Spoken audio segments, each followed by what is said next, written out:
Toward the end of last season, I made a video praising Darling in the Franxx for its subtle diegetic world building. A drip feed of information unveiled naturally through the day-to-day actions of its characters without the need for detailed explanations as to how everything fit together. It was a shining example of how things like costume and environment design can tell a story all their own, sometimes more effectively than a narrator doling that information out. Oh, how the mighty have fallen. Since the series peaked with episode 15, FranXX has been sliding downhill fast. The battle Sakuga that was a big part of the appeal of the first half of the show is just gone. And that's fine, it's good for series to slow down and shift tones in order to sell that there's been a big change in the state of the world, but the emotional drama that supplanted the action is kinda not the best. Our main characters, 02, Hiro, Ichigo, and Goro, have all gotten to a comfortable place in their emotional arcs a little too early, leaving them as mostly static, boring entities during this stretch of the story, and their drama, which was the driving force of the show, is replaced by a rushed wedding arc about two secondary characters who just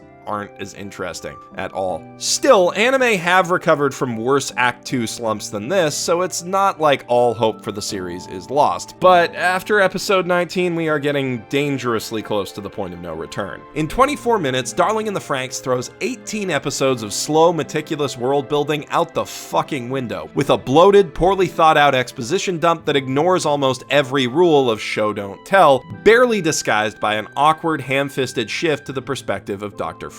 As a story in itself, episode 19 is a poorly conceived, borderline insulting train wreck. And as part of the broader story of the show, it only serves to make its world less interesting by answering questions about it in more or less the least satisfying ways possible, and reducing a potentially interesting, enigmatic character to little more than a one-note stereotype. This is one of the worst episodes I've seen of an anime that I actually like, up there with that dumb thing from Code Geass, the first of many dumb things from Charlotte, that dumb thing from Kato the Right Answer, and that one dumb episode of that one show that I never stopped talking about. And only one of those shows, Geass, managed to pull itself back from being unwatchable garbage after hitting that low point. So I'm not saying that FranXX is doomed to have an awful conclusion. It still has a lot of potential, and this episode doesn't really step on some of its strengths like action, but my hopes for it are not high, and I'd like to run through everything this episode does wrong in order to explain why.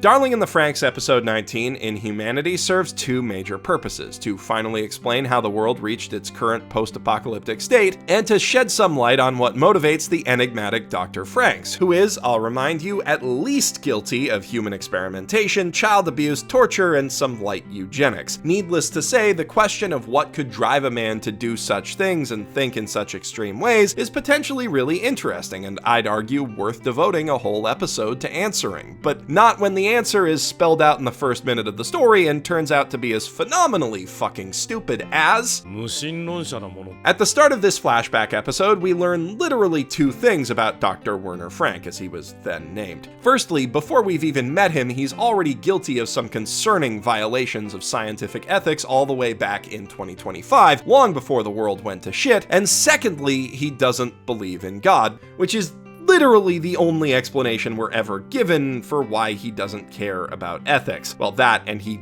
gets results. This is, unfortunately, a pretty common trope in media: the nihilistic, godless scientist with no moral compass who plays God. It's rooted in the stereotype that all atheists are amoral, which is something that, as an atheist myself, I find to be pretty goddamn insulting at the best of times, and worrying given that there are people out there who are legitimately still dumb enough to believe it. But putting aside my personal issues with this trope, it's just lazy, a flimsy crutch used by writers who can't be bothered to think up more interesting or complex character motivations, one that basically disregards how human beings actually think. It's as bad as the cult leader who's just doing a bunch of evil stuff because God and not for any ulterior motive. And it really is the only explanation that we're ever given here. In a later conversation with his one-note love interest Milsa, who we'll get to, Dr. Frank further explains that he wants to see humanity reach the pinnacle of its evolutionary potential, wondering if that would make us gods, or if it would just make us no longer human anymore, which is a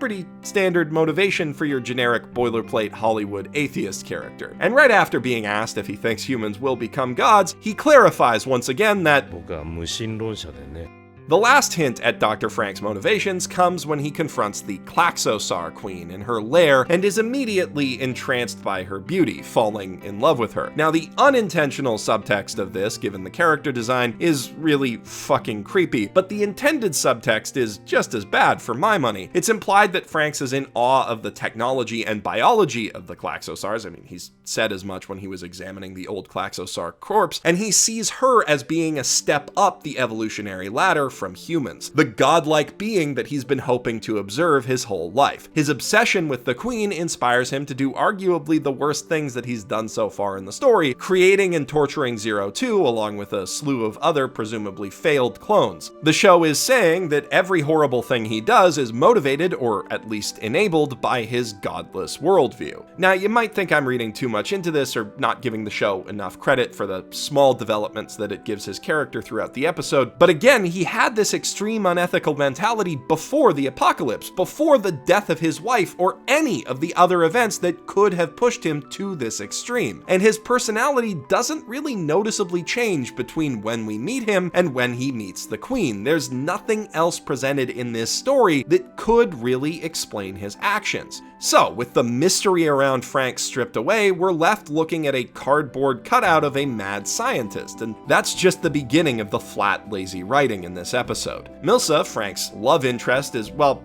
actually, even saying love interest is too charitable. Milsa is a plot device, a box ticked by the writers to give the Doctor an artificial tragedy in his backstory and make this episode seem like it has a more complex plot than it really does. Their relationship isn't developed naturally at all, it just kinda happens off screen. They have two conversations about science and their immortality research with zero apparent romantic tension or even subtext. Then they go out to dinner and she says, "By the way, I love you, let's get married," and they do. And then she dies, and FranXX shows exactly 2 seconds of grief about her passing before she's reduced to a literal statistic that paved the way for the FranXX program. And throughout all of this, and even after it, he doesn't actually grow or change as a person at all, which is fine, I guess, but if this tragedy doesn't change him, and the romance isn't properly developed beforehand to be emotionally resonant for the audience, it's kinda pointless. You could just as easily show what a hard bastard he is by killing off a regular friend or family member to the same response. So why does this episode dedicate so much screen time to Milsa and to their relationship? Because it's a framing device used to disguise the fact that this whole thing is ultimately just one big info dump. The major milestones in their research and relationship all happen to conveniently coincide with major developments in the world's progression toward the apocalypse. Because the narrative is nominally focused on these two characters, it feels slightly less like an old man dryly explaining the history of the world at the beginning of a JRPG. Even though functionally that's exactly what it is, and it has exactly as much impact as a text crawl would have on the actual progression of the show's main plot, which squeaks forward by like an inch through the little B-plot cutaways to the squad in this episode. Personally, I think the show would have been a lot better off establishing this history through present reveals instead, like what Gurren Lagann does. But if they did have to do this to make the show work, honestly, I think I would have preferred they just drop the pretense and devote the whole episode to exposition, because then maybe they could have used the extra screen time to write something that, you know, actually makes sense. There are 4 major developments that lead to humanity's eventual war with the klaxosaurs in this episode, and none of them hold up to scrutiny. Firstly, there's the political rise of the scientific group Ape through the proliferation of their magma energy technology, which is deeply flawed on 2 fronts. Firstly, this is kinda obvious, but magma is just really hot rocks, and while research into geothermal energy has shown there's a lot of potential in converting that heat into usable electricity, none of it has indicated that magma could be the secret sauce for solving immortality, or that extracting it from the earth could somehow cause the world to turn into a big desert, since last I checked, neither plants nor the water cycle rely on magma miles below the Earth's crust to function. But, you know, this is an anime, and anime isn't exactly known for its scientific accuracy, so okay, let's just rename the magma to magic rock juice or mako or whatever, and assume it has nothing to do with the real thing. Fine, there's still one major flaw with this plot point though. The show tells us that between now and the year 2025, Ape, a group of anonymous scientists with no national origin, managed to totally revamp the world's energy industry to be more efficient and cheaper, and gained immense political influence in the process, which leads to them eventually becoming humanity's rulers, and that's just not how the world works.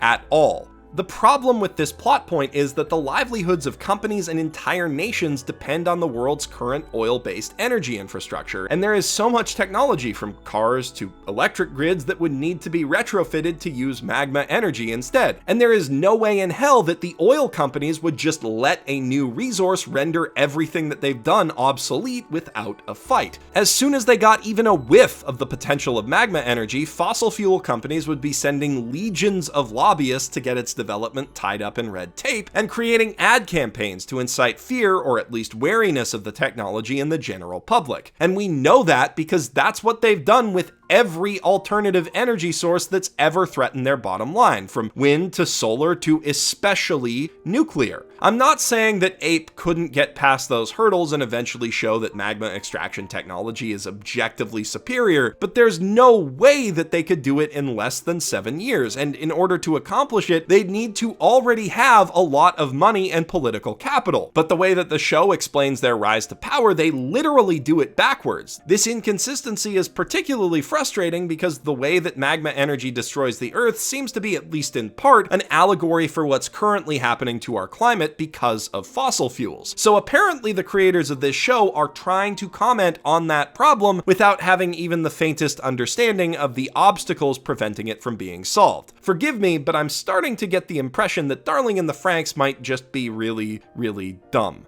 And yeah, it doesn't stop there. The second big development on the road to the apocalypse is Dr. FranXX's patented Immortality formula, which has its first successful trial after just 5 years, and 6 years after that, 70% of humanity has already gone through with the treatment. Everyone just kind of rolls with it. I mean, do they really think there'd be no religious opposition to this, or crackpots claiming it's a conspiracy of some kind? I mean, shit, it takes on average 6 years and 3 phases of testing for a new drug to just be eligible for FDA approval. The review process itself can take years after that, and that's for normal drugs. We're talking about a procedure that fundamentally alters human physiology using bleeding-edge technology that people don't fully understand, with the known side effect of rendering everyone who undergoes it completely sterile. There is no way that this would even make it to market in double that time frame. And I know that's kinda nitpicky, but it's these little details that make or break a sci-fi world's believability. If you're gonna create a work of speculative fiction, especially one that starts in the near future and has a really complicated world, you've gotta do enough basic research to ensure that it feels like something that could actually happen in our reality. Otherwise, what's the point of writing science fiction at all? Why not just set your story in some unrelated fantasy land or a galaxy far, far away? Story problems aside, there are a lot of unfortunate allegorical implications inherent in the way that this immortality treatment is handled, but that's a whole other can of worms that needs to be unpacked on its own, so let's just focus on the shitty world building for today. The third development on the way to the apocalypse is the emergence of the klaxosaurs and the adoption of apes' plantations as humanity's new home. Now, the plantations have pretty much the same issue as the other technological leaps. Humanity is apparently just way too willing to accept them without resistance, but the giant robot dinosaurs do kind of explain why people might act more rashly than they usually would. The bigger issue I have with this is the klaxosaurs themselves. This episode makes them seem really fucking boring. They appear out of nowhere, like kaiju or angels or titans or every other mecha anime monster needing to be taken down through costly use of nukes because humanity doesn't have a way to fight them. And everything that we learn about them from that point is just as generic. Klaxosaurs have such a cool, unique design. They are, along with the waifu bots, one of the most iconic visual elements of this series. We're led to believe basically from moment one that they must have an equally unique and fascinating origin story. But nope, they're just remnants of an ancient pre-human civilization that used the series' specific plot MacGuffin before we did. So, anti-spirals, or Atlanteans, or Protheans, or, well, take your pick, really. I really don't think they could have conceivably come up with a less interesting explanation for the giant robot dinosaurs than this, and that's a real shame. Maybe there will be some kind of twist in regards to where they came from or their connection to ape in a future episode that will fix this problem, but I kind of have my doubts. And now, at last, we come to the fourth and final big reveal about the history of the world that this episode doles out. The origin of the titular FranXX robots themselves, as well as their unconventional sex-driven piloting system. And big surprise, it's underwhelming and stupid. After studying a preserved klaxosaur specimen, FranXX research reveals a way to defeat them, and as a result, he's put in charge of developing an anti-klaxosaur weapon. And okay, just for starters, we've established that he's a geneticist, not an engineer, so he's really got no place leading the development of a giant robot in the first place, but that's really just the tip of this stupid iceberg. Once they've built a fully functioning prototype robot, they start testing humans in it, and only after a lot of them die, including FranXX's wife, do they discover that pilots need to have functioning sex organs and operate in pairs to interface with the machines and not go crazy. This is hugely inconvenient considering that most of humanity has already undergone the sterilizing immortality procedure, and it makes you wonder, why the fuck would they build a robot that way?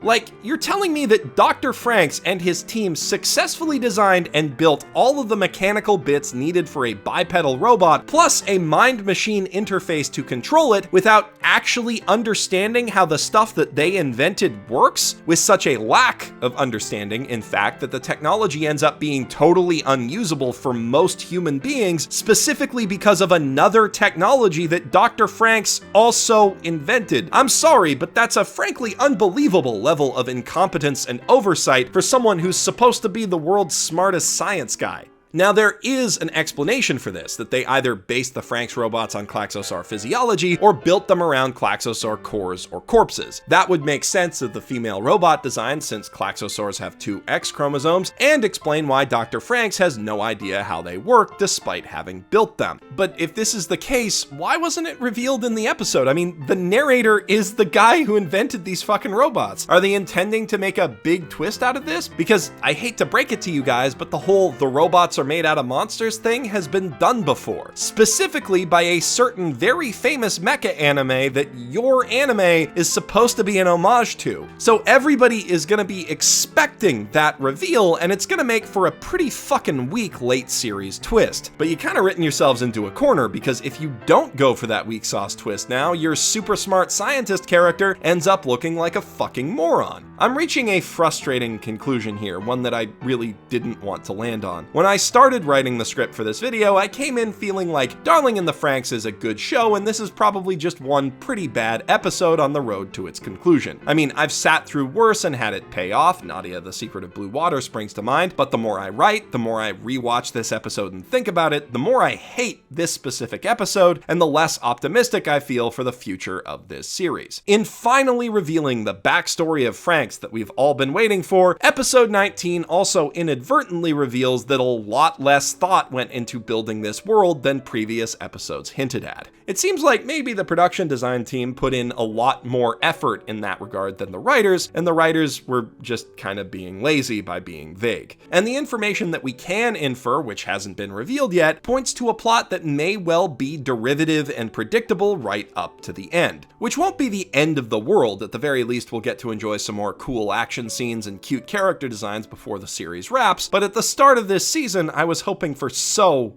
much more than that. Well, maybe if I'm lucky, it'll prove me wrong. I'm Geoff Thew, professional shitbag, signing out from my mother's basement.